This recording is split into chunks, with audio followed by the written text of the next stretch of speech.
പറ്റുന്നില്ല അമ്മേ. ഇല്ല, എനിക്ക് ഡിവോഴ്സ് വേണം. ഡിവോഴ്സാ?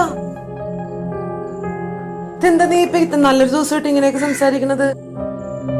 ഇപ്പൊ അവിടെ എന്താ മോളെ ഉണ്ടായത്? ഒരു പ്രശ്നം ഉണ്ടായിരുന്നില്ലല്ലോ. എന്താ ഇപ്പൊ പ്രശ്നം? നിന്നെ അവളെ പൊന്നു പോലെയല്ലേ നോക്കണ? നല്ലൊരു ഭർത്താവല്ലേ അവൻ.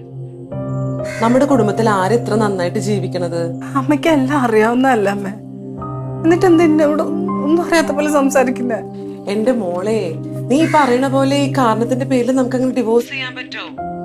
അഥവാ ഈ കാരണത്തിന്റെ പേരിൽ ഡിവോഴ്സ് ചെയ്തിട്ടുണ്ടെന്നുണ്ടെങ്കിൽ തന്നെ ആൾക്കാർ നിന്നെ പഠിച്ചാലുള്ളൂ. അവൻ ആരും ഒന്നും പറയൂല. എല്ലാരും നിന്നെ ചീത്ത പെണ്ണായിട്ട് ചിത്രീകരിക്കൂലേ?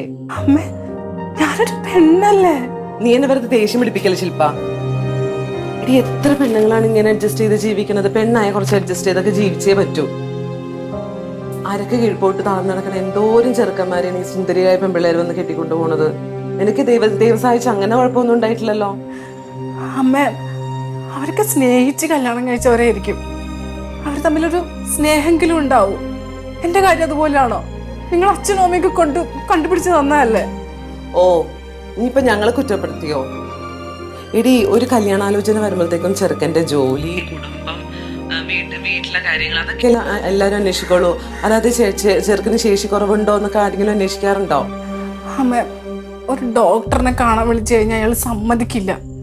എനിക്കാ പ്രശ്നം എന്നാ പറയുന്നത്. 3 വർഷമായില്ലേ കല്യാണം കഴിഞ്ഞിട്ട്. ഒരു കുട്ടിയെങ്കിലും ഉണ്ടായിരുന്നെങ്കിൽ ഞാൻ അതിനോർത്തെങ്കിലും ജീവിച്ചേനെ.